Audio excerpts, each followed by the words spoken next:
Si gusta, puedes comenzar, Grayling. Ok.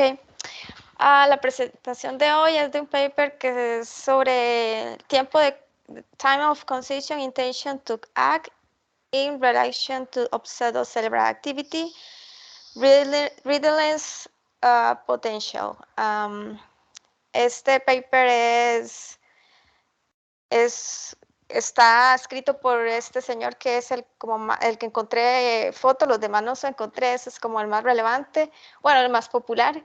Benjamin Libet, Curtis Gelson, Dennis Pearce, Elwon Witt. Y estas son las instituciones y universidades en las cuales fueron parte de este caso de experimento.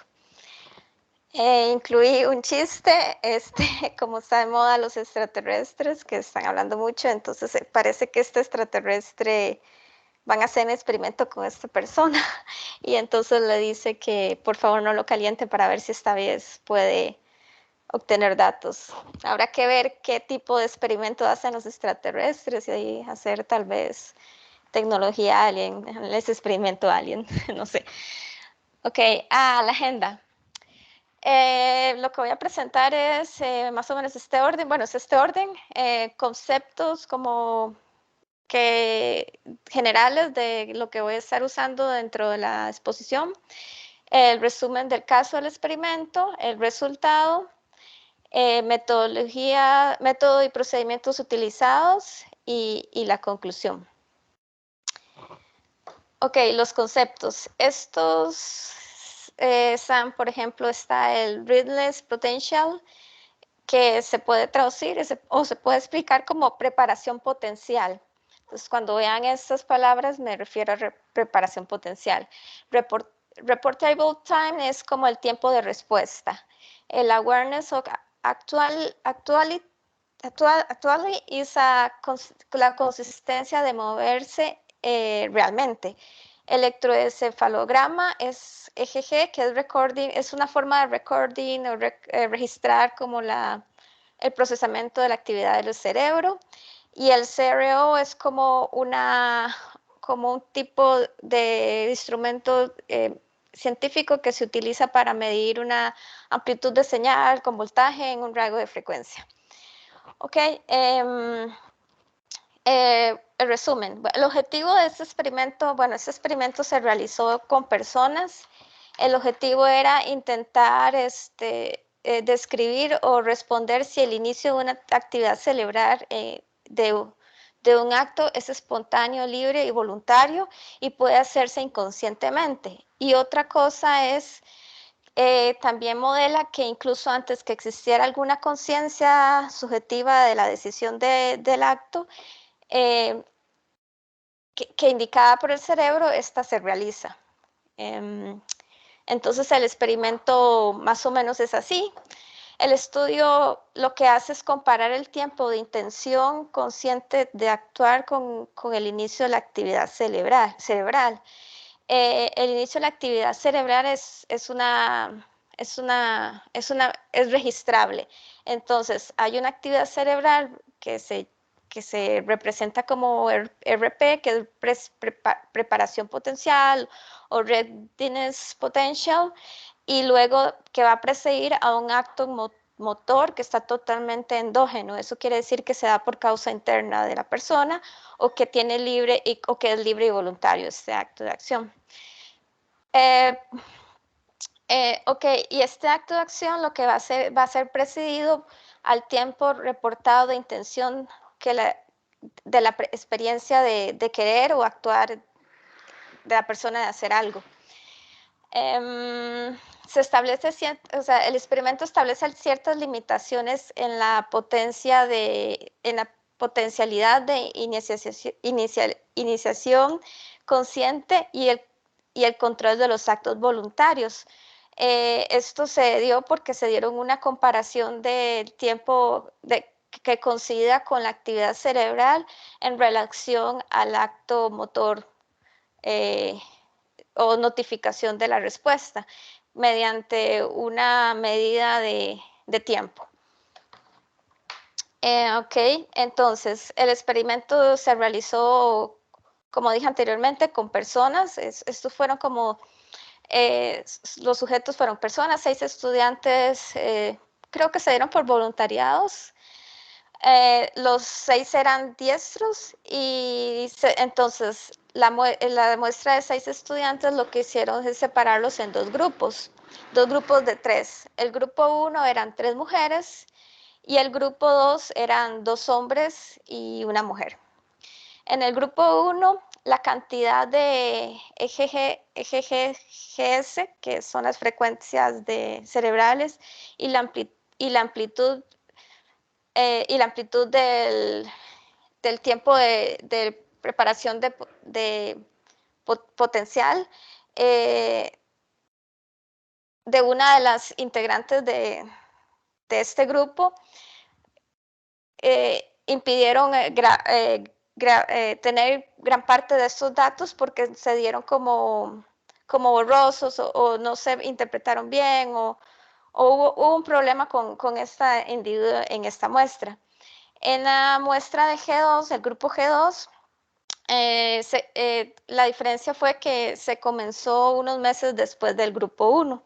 Sin embargo, se aplicaron las, como los mismos procedimientos. Ok, en el resumen de los datos, lo que hicieron fue al inicio de... en el resumen de los datos lo que hicieron fue, a la hora de medir los datos, el inicio de la actividad cerebral precedía al menos varios cientos milisegundos en lo que encontraron antes de que la persona hiciera una acción. Este tiempo es informado en la prueba que fue por los sujetos, que fue una acción consciente y que fue con una intención consciente y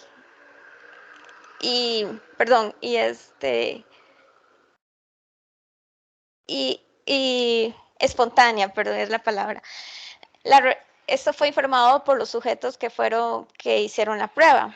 También en los datos, la relación se mantuvo hasta incluso en aquellas escenas donde el sujeto aseguró que todos los movimientos los hizo de esta forma, que fueron automáticos, que fueron involuntarios y espontáneos. Los datos se obtuvieron con 6 sesiones de experimentos diferentes con cada uno de los 5 sujetos realizados que participaron en el experimento. Además, en los resultados encontramos que en la preparación potencial de la serie de tipo 2, del experimento tipo 2, de la serie tipo 2, la preparación potencial presentó un correspondiente significativo en su tiempo de valor de promedio. Aquí lo hacen por promedio de un 350 milisegundos y dentro de esos datos había incluso un mínimo de 150 milisegundos. En la preparación potencial de tipo 2, la experiencia fue que el experimento se planificó previamente con n ángulos de 60 actos autoiniciados por el sujeto, y este tuvo un promedio de más o menos 800 milisegundos. Algunos tuvieron promedios de más o menos de 500 milisegundos, porque tomaban en cuenta el inicio de la preparación potencial al 90%, que fue como más o menos lo que midieron con los instrumentos que utilizaron. Ok, y luego, en la serie, en los resultados se obtuvieron que los informes de un sujeto, en este gráfico, pueden ver los informes de un sujeto sobre el tiempo después de cada prueba en una serie de 40 movimientos voluntarios autoiniciados. Entonces, este gráfico lo que representa es, según todas las muestras que se realizó, los promedios de cada que presentó el cerebro de los actos un momento después de que se registró la actividad cerebral. El sujeto informó que el tiempo, o sea, que el tiempo del reloj de la posición que utilizaron en el CRO, que era la máquina de medición, que era como un reloj, que él reportó en el momento que él veía la luz y coincidía con que queremos hacer movimiento a partir de ese valor, se reflejó, bueno, un tiempo resultante un tiempo resultante dentro de el momento que él pensó realizar la acción con el acto. También en el gráfico de abajo, lo que se midió fue el rango de tensión, que más o menos el tiempo que duró en tener una respuesta en relación con pensar en hacer una acción. Dentro de los 40 encontrados, posiciones que él quiso referirse en la frecuencia de elaboradas, encontró que algunas veces había de menos 400 milisegundos o menos 250 milisegundos, por lo que indicaba que la acción se realizaba incluso cuando el cerebro no había terminado de indicar que iba a realizar esa prueba, esa acción. Ok, los experimentos, bueno, ¿cómo se realizaron? El método para la grabación de estos datos se hizo registrando el promedio de la frecuencia del cerebro. Se hizo con cada serie experimental realizada como en 40 ensayos, donde se registraban con una computadora promedio, con una computadora con ninguna característica especial. Los periodos eran de 2 segundos, donde se registraba la frecuencia de almacenamiento por CAT, y cada ensayo incluía un periodo de 1 a 4 segundos en una cinta de time. Ok, se realizaron con electrobipolares en la piel, donde el músculo activo era el brazo derecho. Entonces, registraban la actividad cerebral y el movimiento lo registraban con un dispositivo conectado en la piel. Ahora, el método y procedimientos, podemos ver que en los procedimientos se realizó, este juicio comenzó con una breve, o sea, primero se puso al sujeto en una posición cómoda en un sillón y se le dijo que se aseguraba que la persona estuviera relajada para que pudiera iniciar con la prueba. Se aseguró que los músculos estuvieran relajados.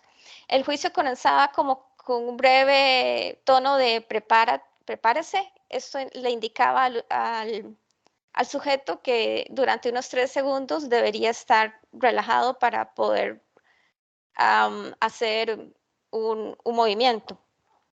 El operador activaba una computadora que iniciaba la revolución circular de este aparato CRO, que era como un reloj, y se indicaba al sujeto no parpadear desde el momento que el punto del reloj giraba a una posición hasta terminar la interacción. Si parpadeaba, entonces lo que tenía que hacer el sujeto era esperar que terminara ese giro del CRO para poder comenzar un evento. ¿Qué tipo de procedimientos se dieron? Se dieron 2 tipos de procedimientos, 2 series. Tipo 1 fueron los actos voluntarios por iniciativa propia, y el tipo 2 eran los estimulados en momentos desconocidos. Entonces, para los actos voluntarios por iniciativa propia, esto era lo que necesitaba, era como grabar o hacer una forma de almacenar la información espontánea. Entonces le da una instrucción adicional para que el sujeto realizara un acto de moverse. Se le pidió al sujeto que esperara una revolución completa del punto del reloj CRO. En cualquier momento, cuando estuvieran ganas de hacerlo, entonces él realizaba una flexión rápida de los dedos o de su mano derecha y de esta forma registraba los actos voluntarios en relación con el cerebro. Este tipo de experimentos se le dio rutinariamente a los sujetos del grupo 2 y solo en segunda mitad de los tercios de las sesiones del grupo 1. Para los estímulos de tipo 2, estímulos de la piel en momentos desconocidos, esto era una muestra, o sea, se recolectó datos donde se agrega como un azar durante el experimento. Entonces, durante la segunda, la tercera parte de la revolución del minuto, 2 o 6 o 7 segundos, después del punto de comienzo de la gira del CRO, fue más o menos este rango. Entonces se le indicaba al sujeto que hiciera movimientos autoiniciados. Entonces, para la serie, el sujeto esperaba recibir un impulso de estímulo cercano al umbral del dorso de la mano derecha.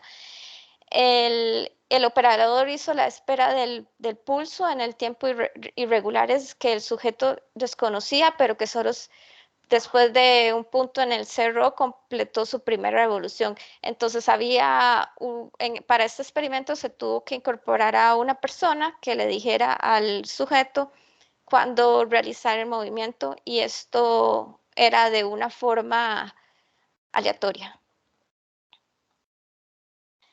Para las conclusiones de este experimento fueron muy interesantes porque dentro de lo que leí, según los números, ellos llegaron a la conclusión que la iniciación cerebral de un acto espontáneo, libre y voluntario puede comenzar inconscientemente, antes de que haya una conciencia del sujeto de que realmente va a realizar ese acto de acción. Y que incluso antes de que ya haya iniciado cerebralmente una decisión de actuar. Además, introduce ciertas restricciones en el experimento en potencia de la iniciación consciente y el control de los actos voluntarios. Y eso sería todo. Muchas gracias. Muchísimas gracias por la presentación, Grayling. Grayling, este paper en particular lo han utilizado como una referencia de argumento de que no tenemos libre albedrío. ¿Vos has oído algo de eso? Sí, dentro de lo que vi, sí es polémico, creo, porque explica realmente eso, que no hay libre albedrío. No leí mucho, pero los datos indicaban que uno movía, el cuerpo se movía, incluso cuando el cerebro ni siquiera se lo decía, ¿verdad? Porque esos milisegundos siempre se daban en negativo. Y eran bastantes, porque eran números grandes, como ustedes vio. O sea, lo que no me pareció mucho el experimento, profe, es que no sé si era un experimento que no daba daño, o sea, que las personas estaban relajadas, porque se hizo en grupos solamente de 3 y 3. Muy bien, ahí viene algo importantísimo. La crítica al experimento. Acuerden agregar esa presentación. Crítica que el experimento es una muestra pequeñísima y eso era un experimento reproducible. Y para que estemos atentos, ¿qué fue lo que se hizo? Era a la persona, vea el reloj, acuérdese cuando usted decidió que iba a mover derecha o izquierda y repórtelo. Entonces, lo que notan con respecto al resultado era, yo decidí mover la mano derecha en 7, pero ellos veían a través del sistema que tenían conectado a la cabeza que él iba a decidir mover la mano derecha desde 5. Le estoy poniendo unidades de tiempo anteriores, no necesariamente es la misma escala. Entonces, el argumento que utilizaban para eso es capaz de predecir la acción que va a tomar una persona antes de que él sea consciente que la va a tomar. Y esto es sumamente polémico. O sea, es sumamente polémico. Lo que quiere decir es, se puede poner un implante en nuestra cabeza donde se puede leer lo que vamos a hacer sin nosotros haber tomado la decisión, porque supuestamente es que no tenemos libre albedrío, consciente que lo vamos a hacer. Este paper ha sido referenciado un montón de veces como argumento de libre albedrío, para refutar el libre albedrío. El autor no hace esa afirmación, él lo que hace es mostrar esos resultados. Y si ven el paper, si hacen el resumen del paper, hay un montón de oportunidades de mejora para ese experimento. No, puede ser de que ya existe una versión actualizada, pero es un experimento viejo que se hizo con equipo viejo. Sí, Jimmy. Profe, una pregunta. Ahí, digamos, en este tipo de experimentos que intentan ver como la tendencia de las personas, existe el riesgo que, no sé cómo explicarme, de que uno al repetir tantas veces el experimento termina acondicionando al individuo a hacer X acción y por ende, no sé si decir como contaminar entre comillas como la tendencia del individuo, como por ejemplo los experimentos de Skinner, que eran de los pájaros que tocaban el botón cuando salía comida. De hecho, eso que mencionas es uno de los aspectos que se tienen que detallar en esta clase de acciones. Incluso el hecho de que sean solo voluntarios, eso contamina. En el mundo ideal, usted debería podérselo hacer a voluntarios y no voluntarios, y ahí usted tiene el... Pero ya este sesgo de solo voluntario puede introducir un preacondicionamiento. O el hecho de que se les pague también. Todo esto puede generar efectos en el desempeño, pero sí es algo a considerar ahí. Entonces, bueno, volviendo a Grayling.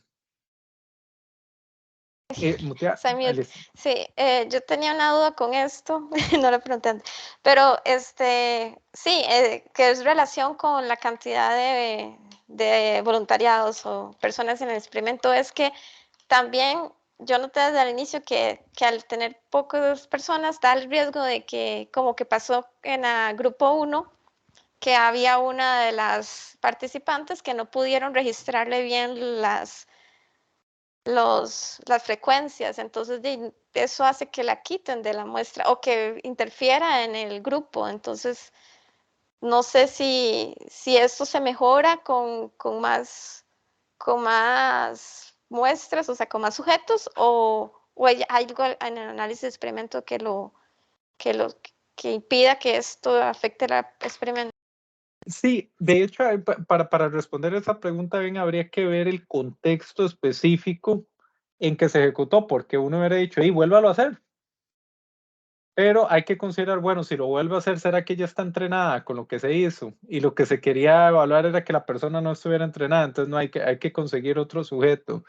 Pero bueno, y conseguir otro sujeto, hay que volverle a explicar todo el proceso, lo que se va a hacer y todo, entonces ya esto involucra un esfuerzo, entonces puede haber implicaciones prácticas de por qué no se hizo. Pero sí, en el mundo ideal, 300 personas hacer eso, lo que pasa es que prácticamente no se puede. William. Profe, bueno, estaba viendo ahí en los slides que decía que el segundo grupo, la prueba se hizo un mes después.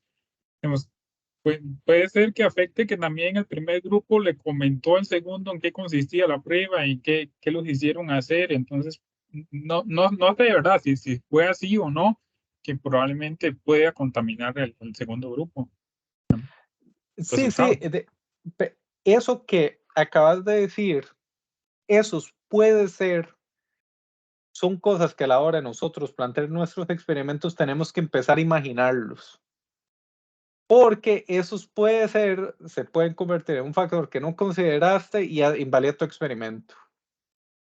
Entonces, ahí la semana que viene haremos el análisis de un caso donde algo tan sencillo como medir un algoritmo, cómo se desempeña en dos computadoras, un factorcito, así un factorcito que no se considera, nos sesga los datos. Pero en ese caso que mencionas, es correcto. La distancia entre tiempo puede generar eso.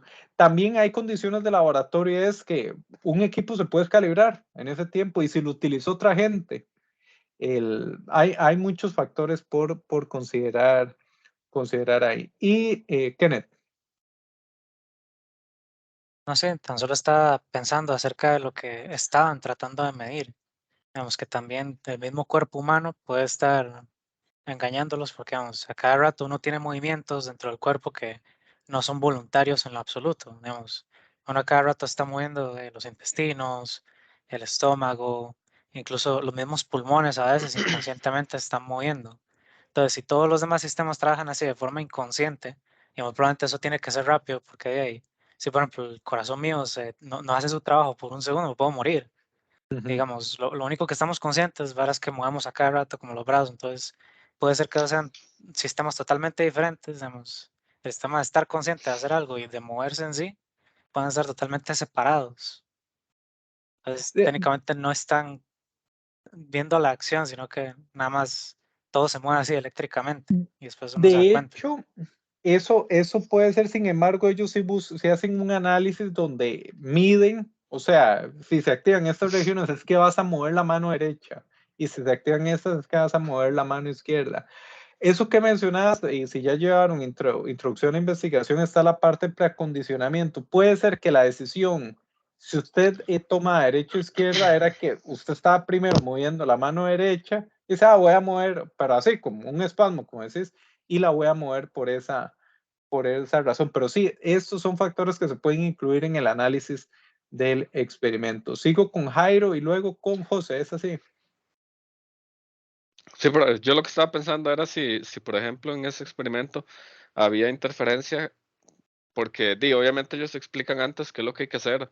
Entonces tal vez cuando usted ya empieza el experimento, usted puede estar de ahí como pensando, a tal segundo voy a mover esta mano, o primero esta, luego intento mover esta, o qué sé yo, digamos, pero como que las mismas condiciones del experimento puede hacer que usted ya como que esté pensando en eso, digamos, en qué es lo que quiere hacer. Para mí también es plausible que el retraso que hay es el procesamiento visual. O sea, de que yo tomo la acción hasta que decido ver, hasta ver el número que reporto, hay un delay, porque son, al fin y al cabo, el cerebro son señales electroquímicas entre la acción y el procesamiento visual. Entonces puede estar hasta asociado a eso. Y José. Sí, perdón, no era rápido. Eso era lo que decir, que, o sea, que cómo se mide el delay, inclusive a la hora de medirlo, de cuando se generó la señal contra cuando ya le llegó al dispositivo que lo está. Digamos, hay como muchos factorcillos ahí que uno no es técnico, ¿verdad? En ese sentido, pero que sí pueden impactar al experimento en sí. Correcto. Bueno, para ir terminando, este paper hay un montón de críticas. El punto es, una buena posición es ser escéptico, no ser irracional, ¿verdad? Negarse a la evidencia no es ser racional, pero ante publicaciones de este caso, que yo lo he visto en artículos de comunicación moderna, de revistas modernas, de el paper que muestra que no hay libre albedrío, sí hay un montón de cosas que nosotros podemos ser críticos al respecto. Finalizo dándole las gracias a Graylin por la presentación y a ustedes por los comentarios. Profe, ¿dónde lo subo? ¿Cómo lo subo? ¿Con qué nombre para hacerlo de una vez?